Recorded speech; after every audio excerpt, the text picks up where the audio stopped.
Ladies and gentlemen, please welcome back His Excellency Iván Duque, former President of Colombia, and His Excellency Mohamed Irfaan Ali, President of the Cooperative Republic of Guyana, and the Honorable Carlos Pascual of S&P Global. Ali.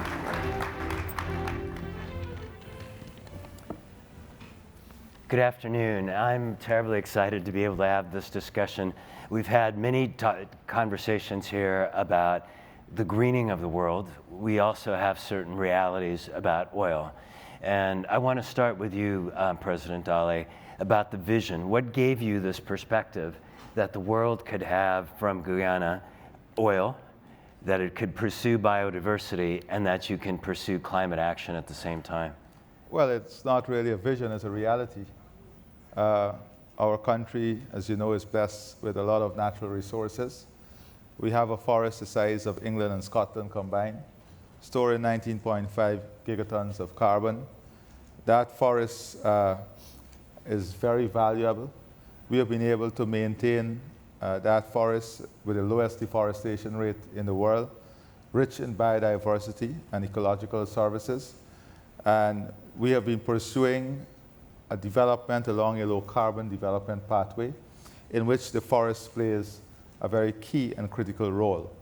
So when you look at the importance of the forest in the climate change agenda, you will know that Guyana is among the foremost countries in terms of forest management, preservation, and the deployment in a massive way of that forest to the world in terms of climate change.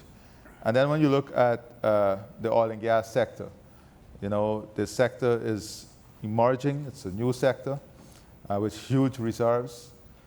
The reality is, even if we go up to 10 FPSOs, we will still be a carbon negative country, a carbon sink, negative carbon sink. And that is because of the enormous carbon that the forest stores. Notwithstanding that, we are pursuing a development along this low carbon development strategy in which the forest will continue to be an integral part of the development mix, and we will continue to pursue energy mix that moves away from heavy oil and petroleum product to include natural gas, solar, and wind. Notwithstanding that, we are of the view that the conversation along net zero has been derailed to the extent that it has now become a conversation on how to end petroleum. That is the preoccupation in this conversation, and not how do we create a balanced set of policies and programs to achieve net zero in a sustainable way. So I think that it is very important for us to get back to that balanced conversation.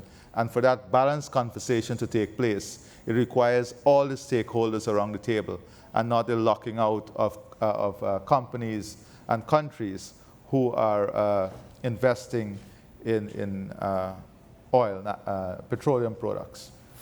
President Duque, let's pick up on that point about oil. Why does the world need oil?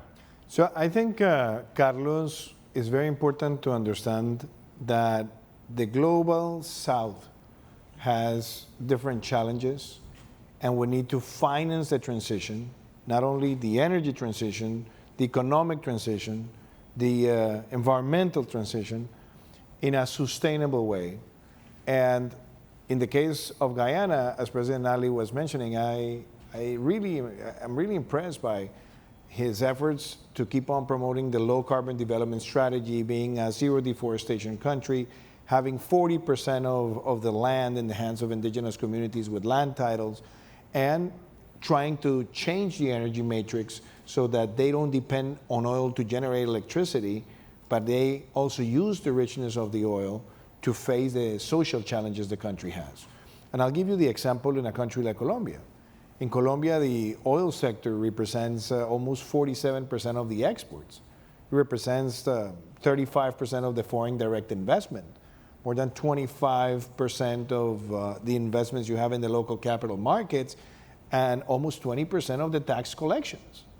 So without the oil sector, it'll be almost impossible for Colombia not only to keep on increasing and improving the social safety net, but also to use resources to invest in this transition. And that's something that has to be very well understood. And also something that is very important in the case of Guyana. Guyana is now a country that has 51 billion barrels of oil in reserves.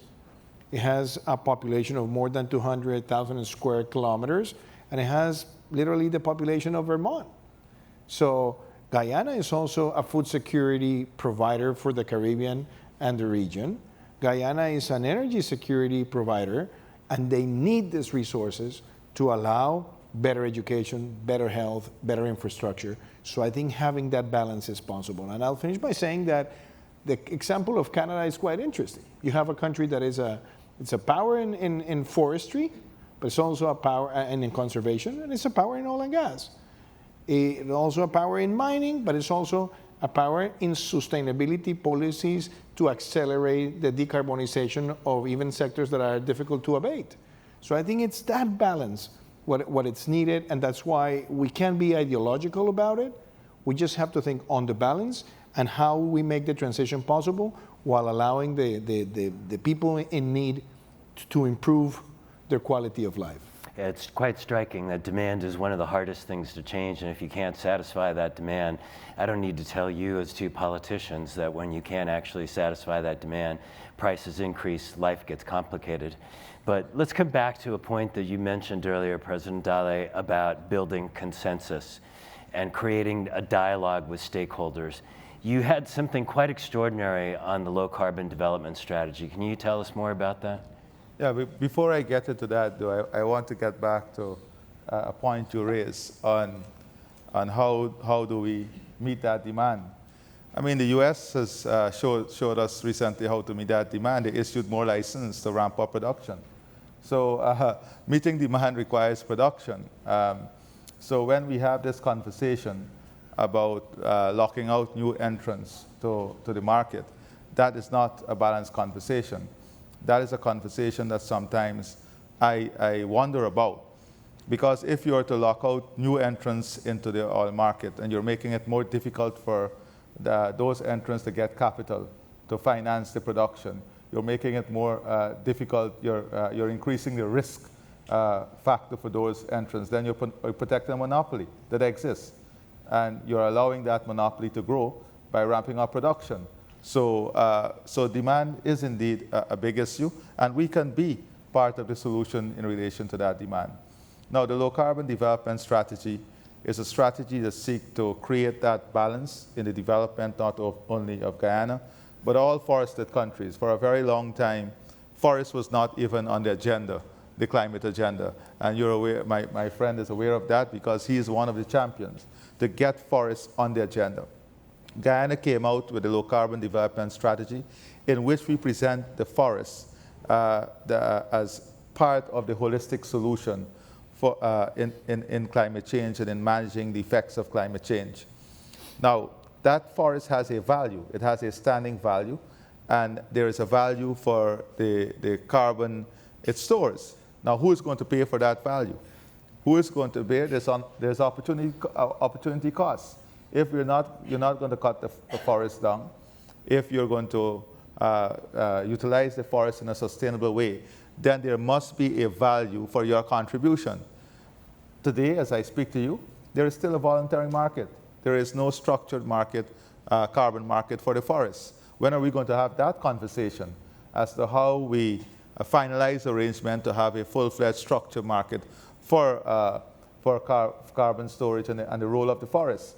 That is what is going to help us, because the cost of adaptation is enormous.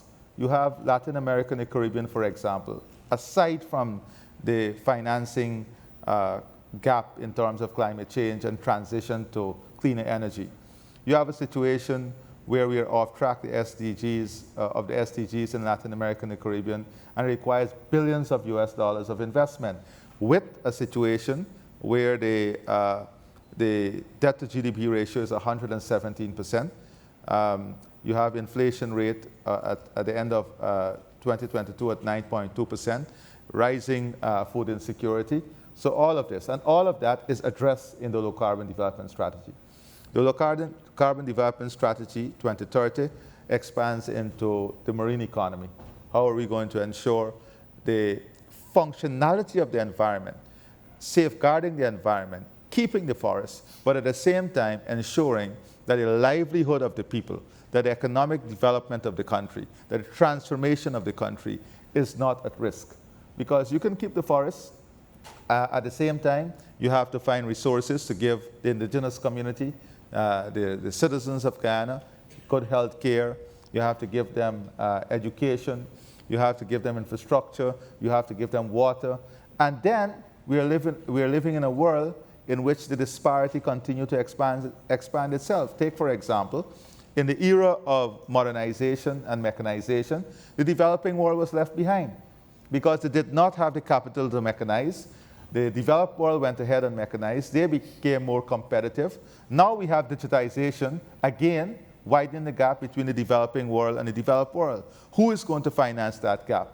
When are the developing countries going to get the full opportunity to exploit their resources to ensure that they can survive in this highly competitive environment? That is why the balance is required. And that is why the LCDS is a holistic approach to finding that balance in terms of managing the environment, ensuring the livelihood of the people, promoting economic wealth, creating equality, bridging inequality, and ensuring that the aspirations of Guyana and the people of the world are met in a balanced approach. So first of all, the critical need to eradicate disparity, to use the resources that you have, to be able to balance those resources with the ability to absorb carbon. And President Duque, I'll come back to you because you've been quite deeply involved with an Amazon initiative.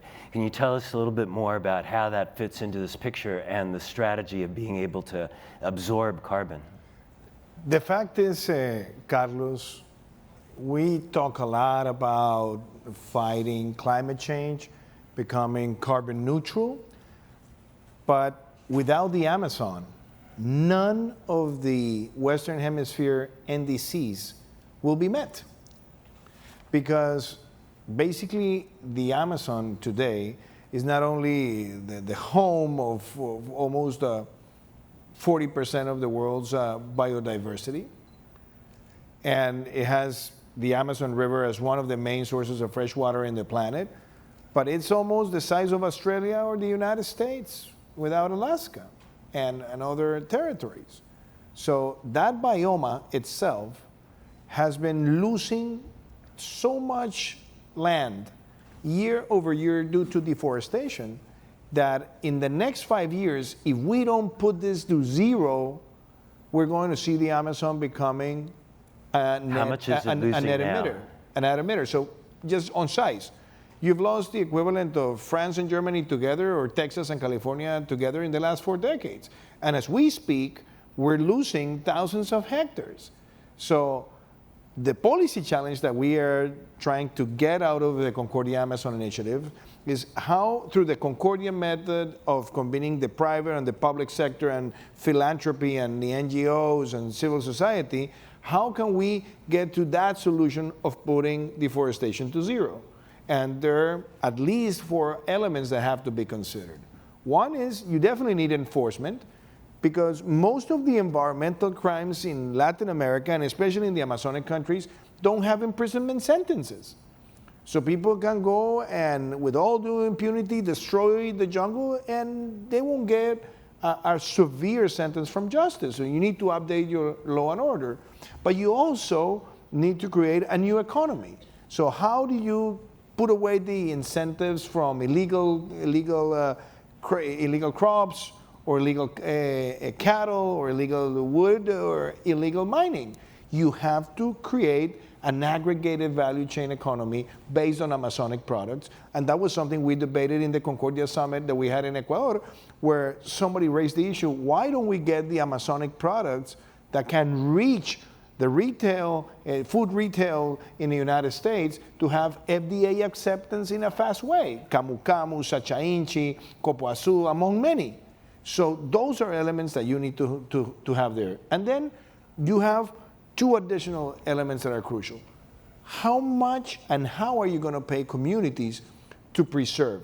Because as President Ali just said, many people say, well, I'm not going to pay you for the jungle that already exists, although it's still capturing carbon, because why am I going to pay now for all the things that have been there forever? And you have to say the preservation, the conservation, and the restorage is the right way to pay communities to sustain that bioma in the planet. And last but not least, Carlos, is how do we create massive mobilization of capital through market mechanisms? And that's where carbon credits, biodiversity credits, play an amazing role. And what the countries need is not the demand. The demand is there. Colombia has 145 carbon credit projects that have already been issued.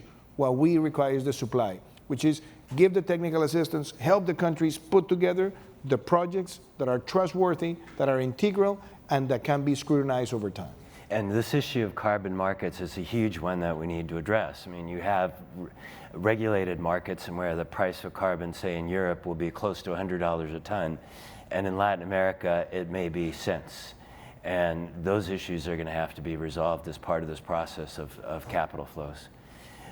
President Ali. Just to make please. A point, though, on the scale, our forest is jurisdictional scale.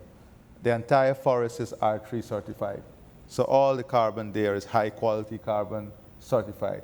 And we are the only country to date, in terms of the forested country, we have been able to achieve an end user agreement with Hess Corporation that is in the sale of carbon for $750 million. So we have shown how the model can work. We had a bilateral agreement on sale with the Kingdom of Norway. So it is not that this model cannot work, but also we need a political will globally. The will to say that the market is not going to be a voluntary market. We set the rules for the market, and then you have a fair price on the market. This is critical, and I agree totally. Unless we are able to answer this critical question, then where is the resources going to come for adaptation? Where is the resources going to come from? And where are the resources going to come from for us to achieve the SDGs and bridge the financing gap? I think you leave us with an absolutely critical to-do item here of how to address the equity of those markets, how to finance the SDGs, because that's one we haven't figured out yet, and we absolutely need to do. President Ali, I want to close with you and ask you to talk about, again, go back to the issue of vision. The year 2030, we're at a critical point in time right now, an essential juncture. What is your vision for what you want to leave for Guyana in 2030?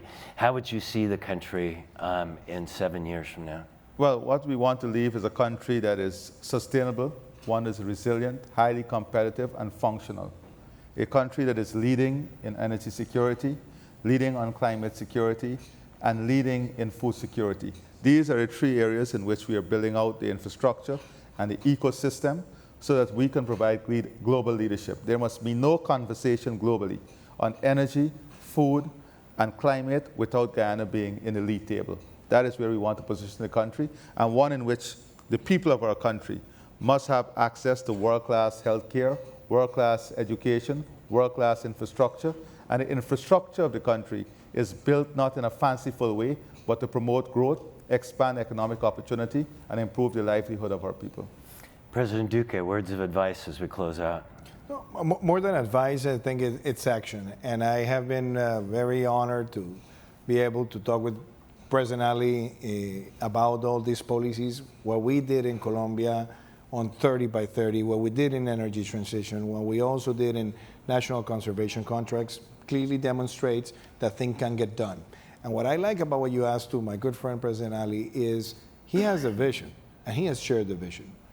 But you only get to materialize all this energy transition, conservation, and this sort of a connection between how you manage the energy transition and bring solutions to your population. It takes one thing. It has to be led by the president. That was how we got things done with an amazing team, but you need to take the presidential leadership, and that's why when I see President Ali, I always say, you're leading this, and that's why the world is now looking at Guyana as a land of opportunity. Well, we thank you both for your lessons on leadership, competitive, security, energy, food, climate, people having access to resources. Phenomenal summit, President Ali. Let's give them both a hand. Thank you. Thank you. Amazing. Fabulous.